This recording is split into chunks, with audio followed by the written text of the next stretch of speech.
read the Buddha and his Dhamma.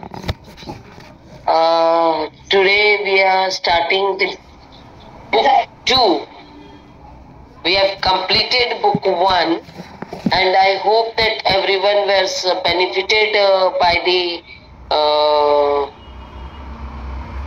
knowledge which was given in this book 1, what Babasaheb Ambedkar wanted us to tell us about the Buddha's life and his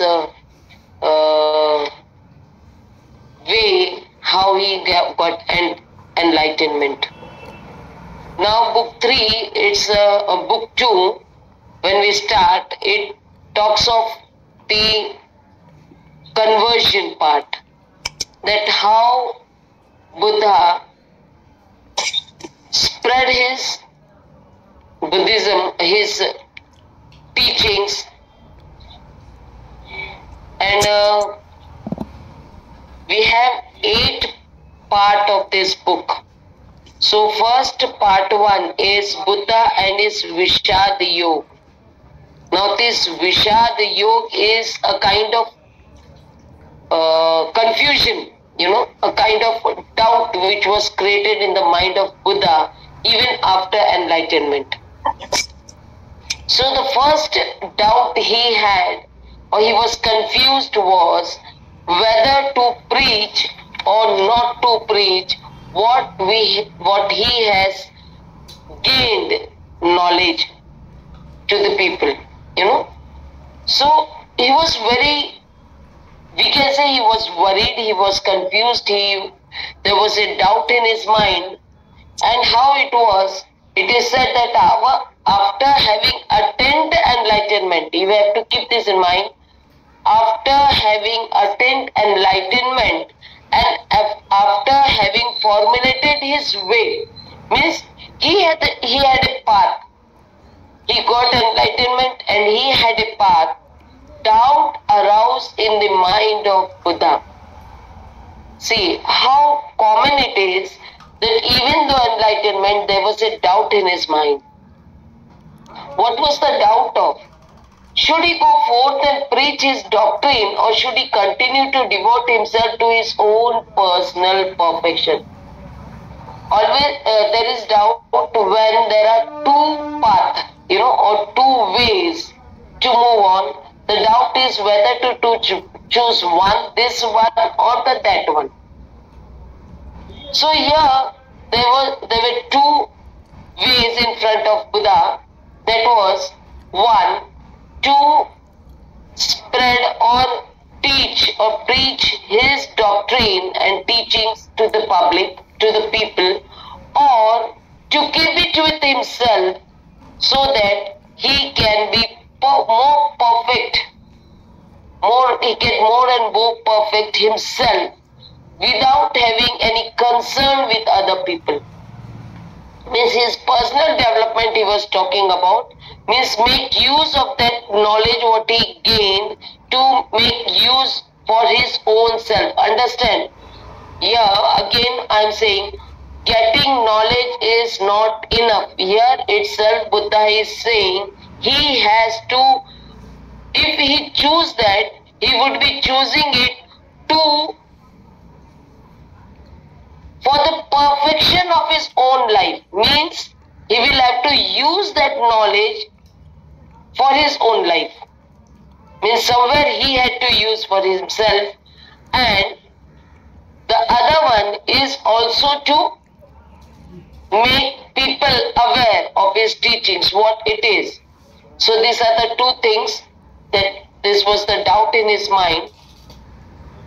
Then see here it is, this will also create a confusion within us while reading this. He said to himself, true, I have gained a new doctrine, but it is too difficult for a common man to accept it or follow it. Why he had a doubt whether to preach it to the people?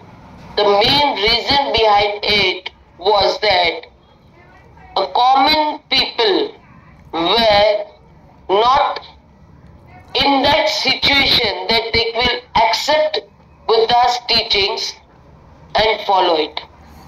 So he has that doubt in his mind. It's very difficult for them, for the common people, to accept it and follow it. It is too subtle even for the wise. Means he knew very well what knowledge he got. It was very complex even for the wise person who is ready to understand. But still it will be very complex for him, very subtle for him to understand. It is hard for mankind to liberate itself from the entangle of God and soul. See, now he is talking about his knowledge, what he gained, and he is thinking of why he has a doubt that he should go and preach the people, because he is thinking of the people, how they are.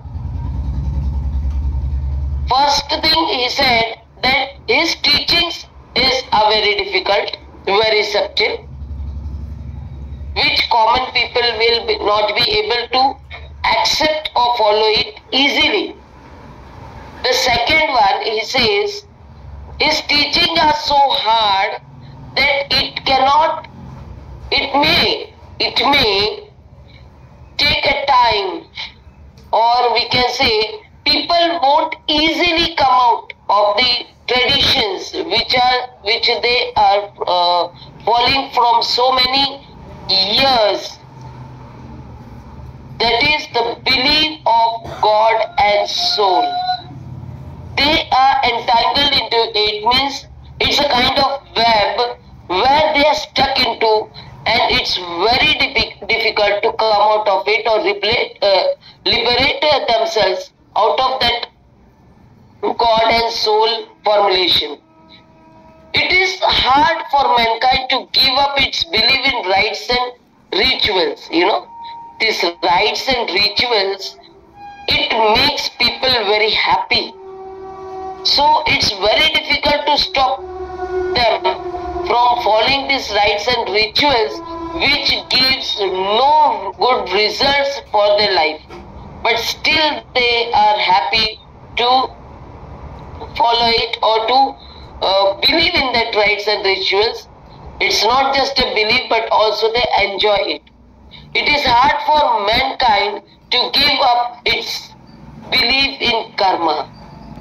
That it's very difficult for them to accept that whatever they are facing at present is not the result of the past life, the karma what they had done in the past life, because they believed in that. They believe in such a way that it was very difficult for them to come out of it.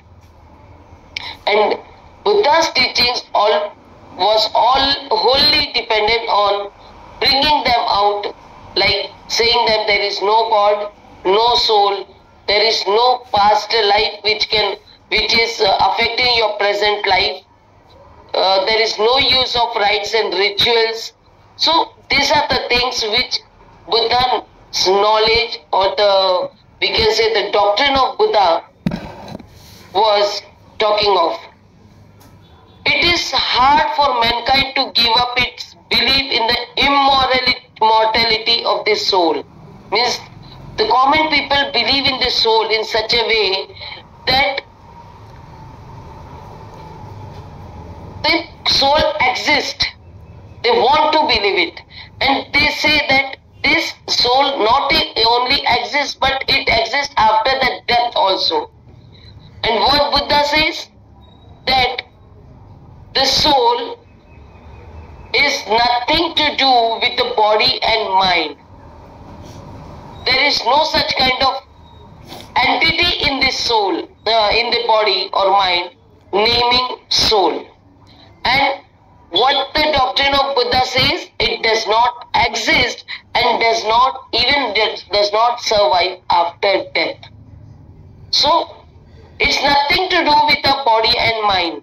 It is nothing to do with our life. It is nothing to do with our karma. And what this Buddha is saying, will it be accepted by people, common people? Mankind is intent on its selfishness and takes delight and pleasure in it. See, here again it comes, it's not only believing, but it also they enjoy with pleasure. It's delight for them. They enjoy all the rites and rituals.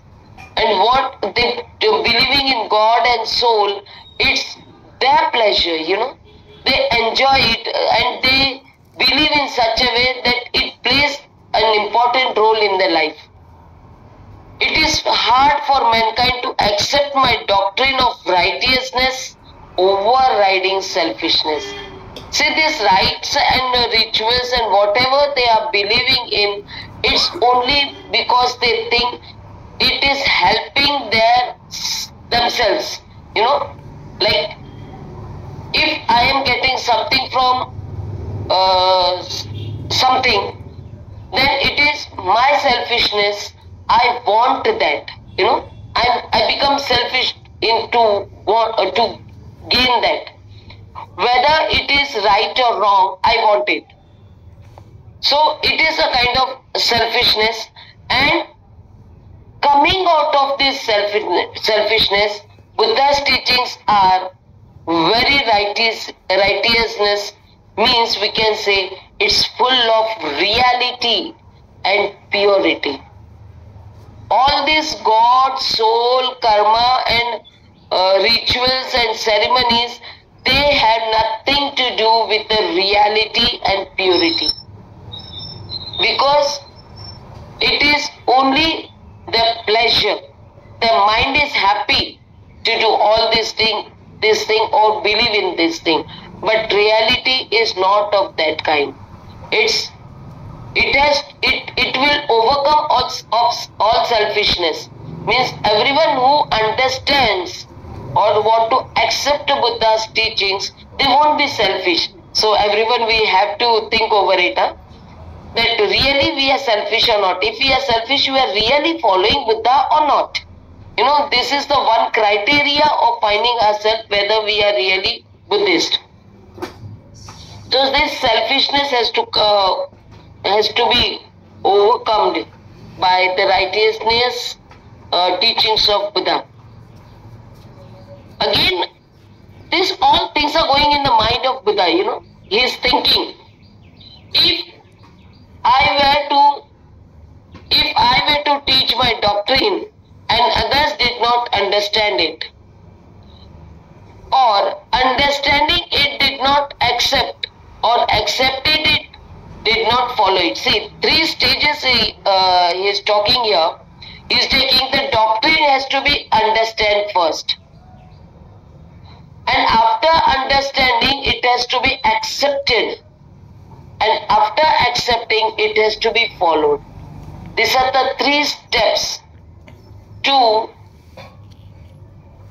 understand the whole teachings of Buddha, the doctrine of Buddha.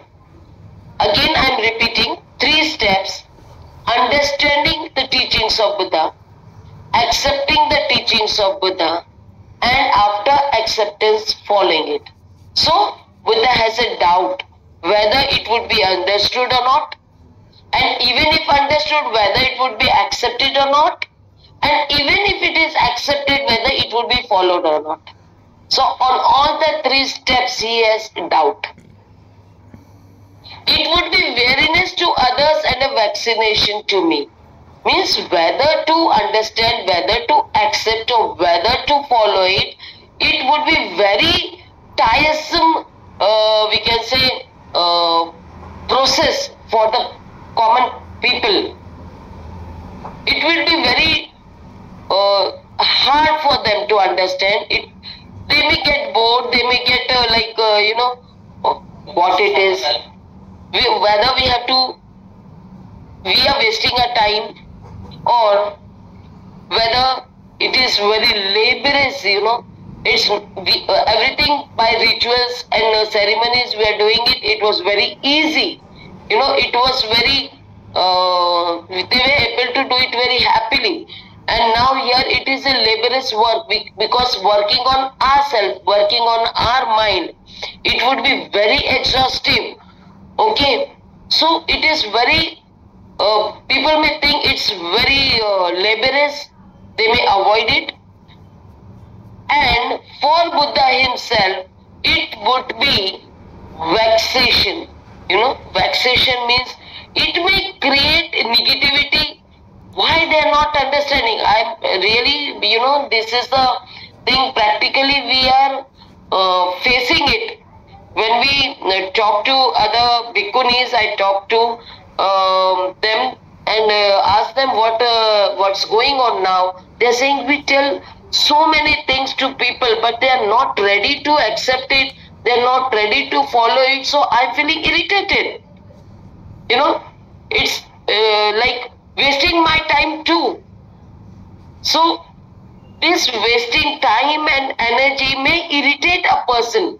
Those who wanted to give something to others and they are not taking it, they are not accepting it, means it is creating negativity in one who want to give it. So it's like a vaccination to Buddha himself, he says. Even they may feel offensive, they may feel dishonor, like people won't feel they won't respect, because not accepting your words is a kind of disrespect. That is also there. So Buddha was worried for all these things. People would be differently worried and he himself would be differently worried in this process of preaching his doctrine. So he is thinking about the common people if he want to go and tell them and his teachings. Now he is coming to another point. He is saying, why not remain a sannyasi away from the world and use my gospel to perfect my own self? Means if without telling his teachings to others, these teachings, if he applies on his own life for himself, living as a sannyasi, it would be better. He says like that. He asked himself, at least I can do good to myself. Means others won't do good for themselves by accepting it or following it, but he, because he knows its importance, he knows what it is, he can become perfect and do good to himself. Thus, as he reflected, his mind turned to inaction, not to teaching of the gospel. So thinking this is all thinking about the people. He comes to a conclusion of at that moment, I'm using the word at that moment, because this thought is coming that it's difficult for people to accept it. So he comes to a mind, he becomes inactive. Means it says, okay, not to do anything for others, I will do it for myself. I will not teach anyone, I will use it for myself. Then, now here the confusion come for us. The word is coming here. Then Brahma Sahampati, knowing what was passing in the mind of the Buddha, thought, who is this Brahma Sahampati? It's very confusing word here is used. Many people say this is some other person, some god or some superpower being who is talking to Buddha here. But no, it's not such thing. I want to explain you in such a way that you must have seen some films, Bollywood films or other films, where we find that when a person is in doubt, he is fighting with himself, through mind, what to do and what not to do. You see that in picture they show, in the film they show, that other person looking same as he is, a shadow or himself comes in front of him. It comes in front, stand in front of him, and the person who is thinking, he sees that he himself, someone who looks him like himself, is standing in front of him. I don't know whether I am able to explain it to you properly or not, but just imagine you are standing in another form in front of you, and that image is talking to you.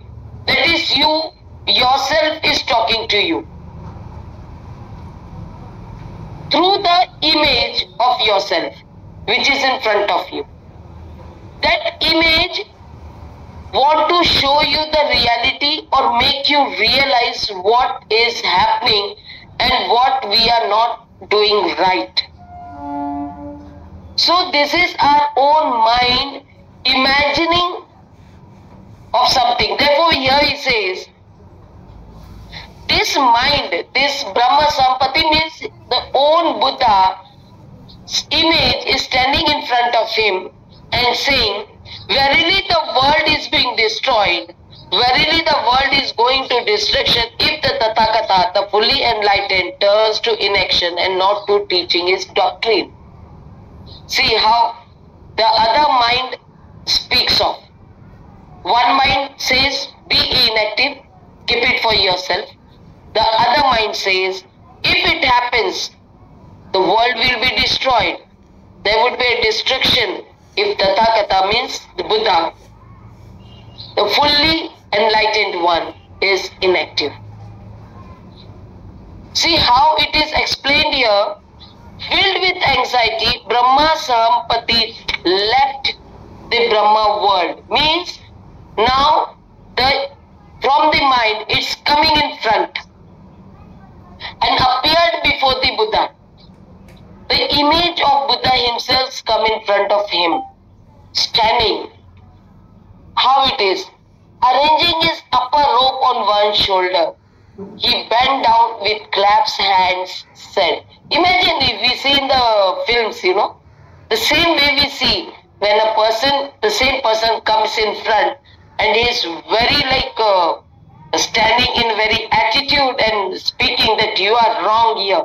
In the same way, this Brahma Sahampati, what is the other mind of Buddha, it comes in form of an image in front of him and says, thou art no longer Siddhartha Gautama. You are no longer a Siddhartha Gautam now. Thou art a Buddha. You are a Buddha. Thou art the blessed one who is blessed with the fullest enlightenment. Now you are not a Siddhartha Gautama, you are Buddha who is an enlightened one. Thou art a Tathagata. Means now the reality of Buddha is coming in front of Buddha.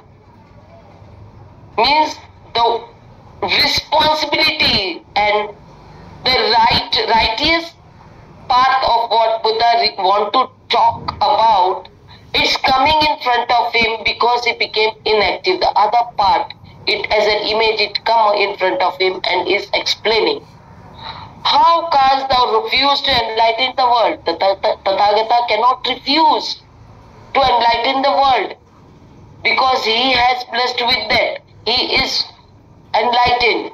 So cannot go away from his duty. How canst thou refuse to save erring humanity? It's talking of humanity here. Means the Buddha has to work for the humanity, to work against the downfall of humanity. This is what the Brahma Sahampati, means the image of Buddha himself, is talking to him by coming in front of him, because without coming in front of him, the Buddha can become inactive. So this is the one thing which is confusing many people and thinking that it's another person. It's not the other person. It is the mind of the Buddha, where one is the negative thought and the other is the positive thought. And the positive thought, which is the reality, which is coming in front of the Buddha to make him active. There teachings. Now again this Brahma Sahampati means the image is talking of.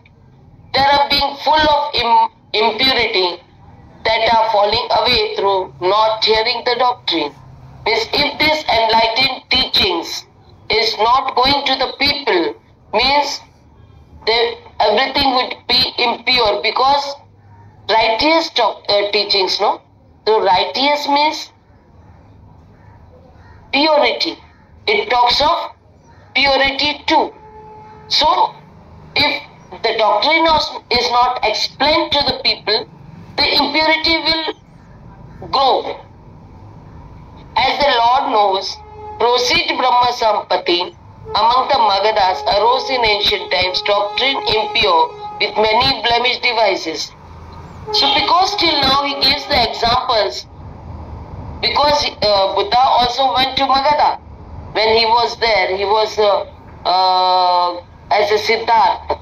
He went there to learn the techniques of Samadhi, you know.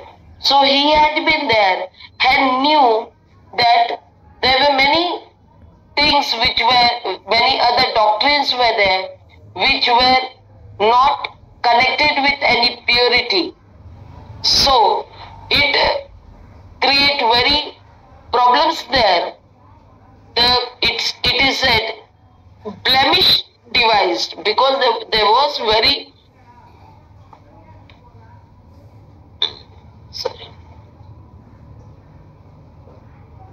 such things which were not good for the people. The impurity was increasing in Magadha. So he says, will not the Lord open for them the door of his immortal doctrine? Now here it is said, your doctrine is such a way, immortal. Immortal means the doctrine which cannot die. The doctrine will live forever. This doctrine will save the people if people know about it. It will bring others out of impurity. As one upon a rocky mountain standing, behold all the people round about him, even thus, O thou, with wisdom distilled, ascending all, behold, look down, thou griefless one, upon those plunked in the grief. And like standing on the rock and look at all the people around, we'll find there are many people who are suffering.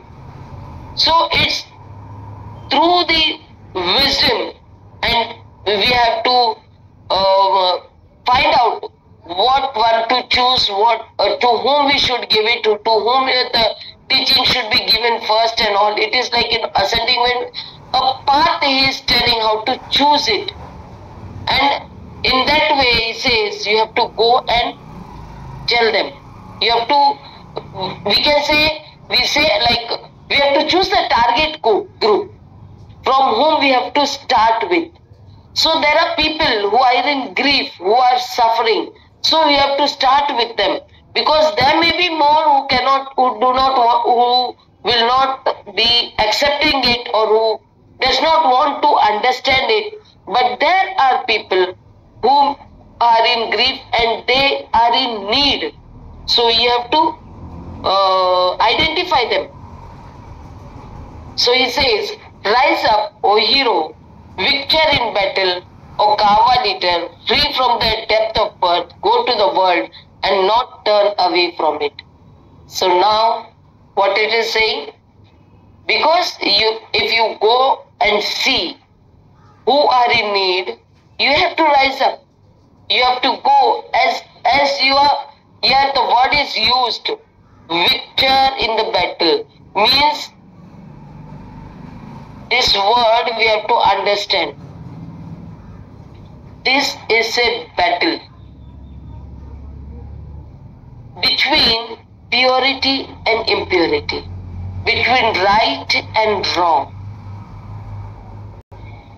You know, it's like Buddha's teachings is a spreading of Buddha's teaching, preaching Buddha's teachings is a kind of battle which every preacher, every bhikkhu or bhikkhuni sangha has to understand that they have to be a part of this battle to make people understand what is right, what is wrong, what is pure and what is impure.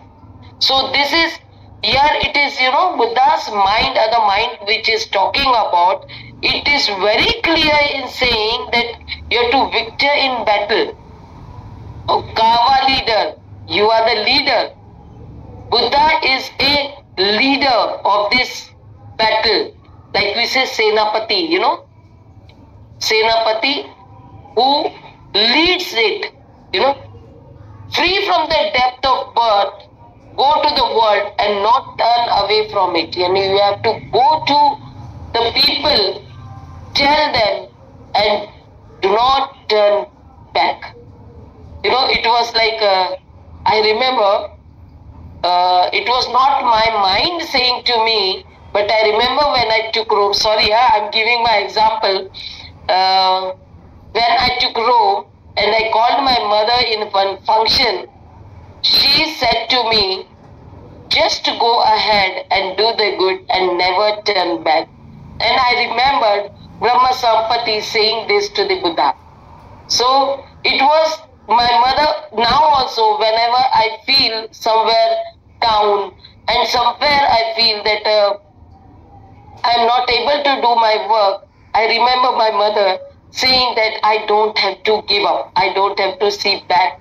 I have to move forward. Whatever difficulty it is, because it's a battle for me to work. And I think everyone have to, those who want to preach Buddha's teachings, they have to think of it, that take it as a battle and try to win it, whether win or not, but you have to try and try and try to really take this Buddha's teaching to the general public. Now here it comes again. May the Lord in His compassion design to teach His gospel to man and to gods. Now here God word is also there. So it's one word is explaining it.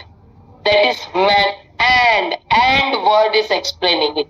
Man and God. Even in later chapters we will come to many of this kind of differentiation between human beings. Human beings, some are yakshas, some are gods, some are men. In that way it is.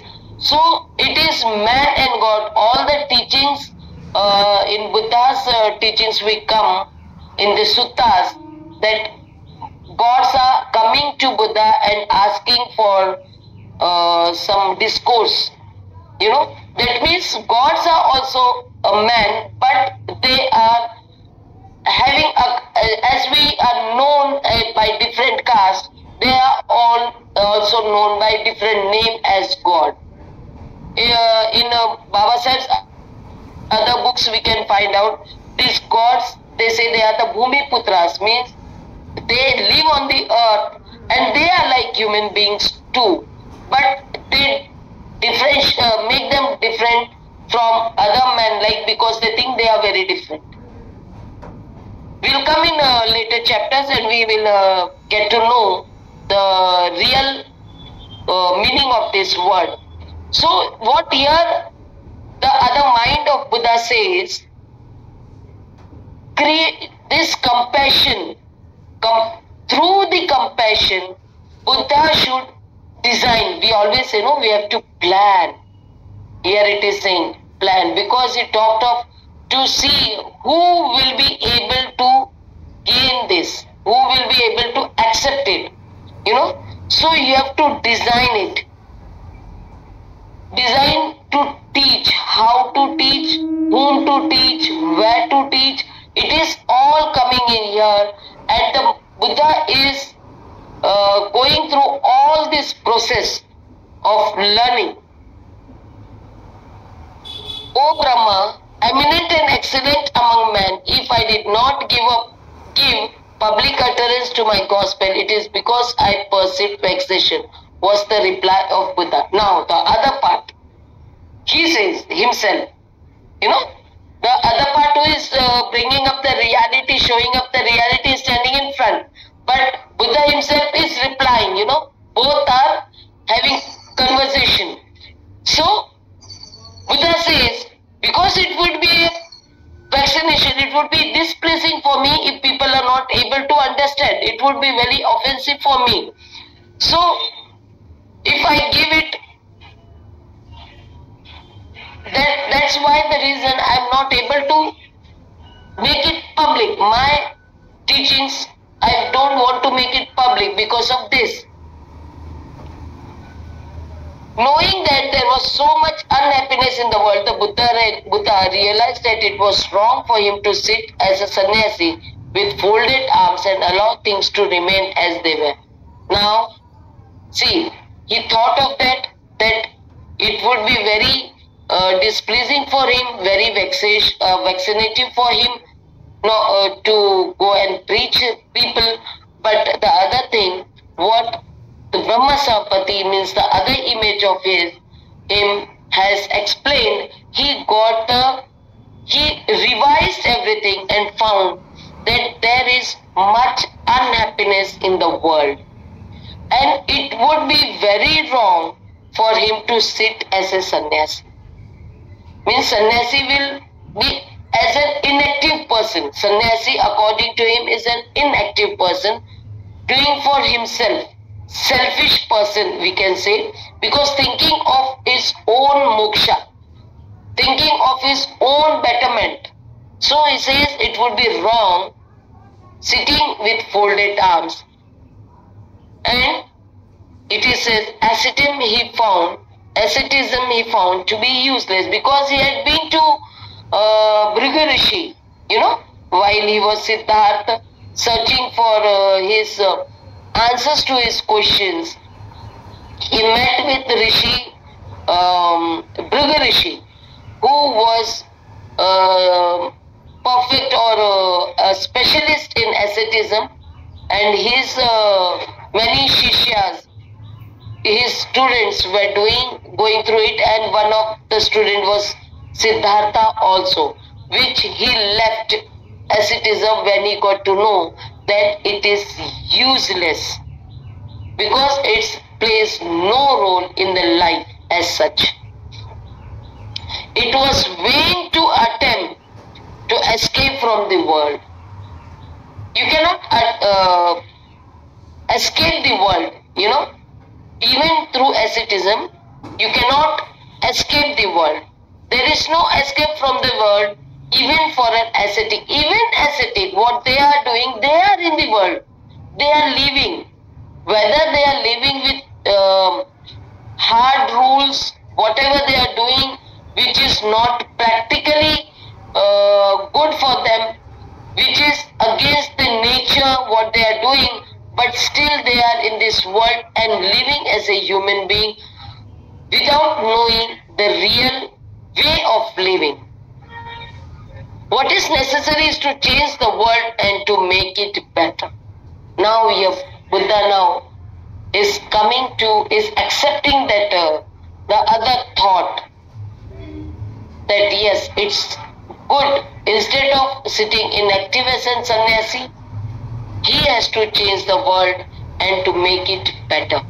He realized that he left the world because there was so much conflict, resulting in misery and unhappiness. He knew. His mind thinking, thought is going on again, where he says why he left. Because there was a misery and unhappiness due to conflicts in the war within Kapilvastu and what is that other one? Yeah, you know about that river part, you know. So that one, and other thing, when he got the answer, he got the news that the war has been war is not being taken place now, because everyone was happy to share the water. Kolians, yes, Kapilvastu and Kolians. So But then he thought of the conflict between the member of the family, conflict between the classes. So many conflicts were there, and it was resulting in unhappiness and misery among the people. And for which he knew no remedy. That time he did not know any remedy. He did not know what was the answer, and for that he left it. He continued to be a parivrajaka even after hearing the news of stopping of war within the Kapil Vastu and Kolyans. Impassivity. So here it takes it as his duty and as his responsibility. He wanted to do it now because he has the remedy against. He can bring people out of misery and unhappiness. The Buddha therefore agreed to the request of Brahma Sahampati and decided to preach his doctrine to the world. Now the images vanish. The image of himself as Brahma Sahampati is standing in front of it. It vanishes because Buddha agrees to him that he will go and preach his doctrine to the public. I think I would like to stop here, but because I want you to think of this chapter when you leave, whenever you get time, and try to understand this very well, because it's very important that we should know if we want to become a preacher, even we want to develop ourselves as a Buddha follower, but still we are somewhere we are also preaching the same to other public, because other people are also looking at us and thinking that how this Buddhist is changing his life, how they are living happily and how they are living very peacefully. This is teaching others. So we have to understand things. Please, I request everyone to go through this again, and whatever question you have, you can ask to me. Please. Thank you. Jai Bhim, Namo Buddhaya. Jai Bhim, Jai Bhim.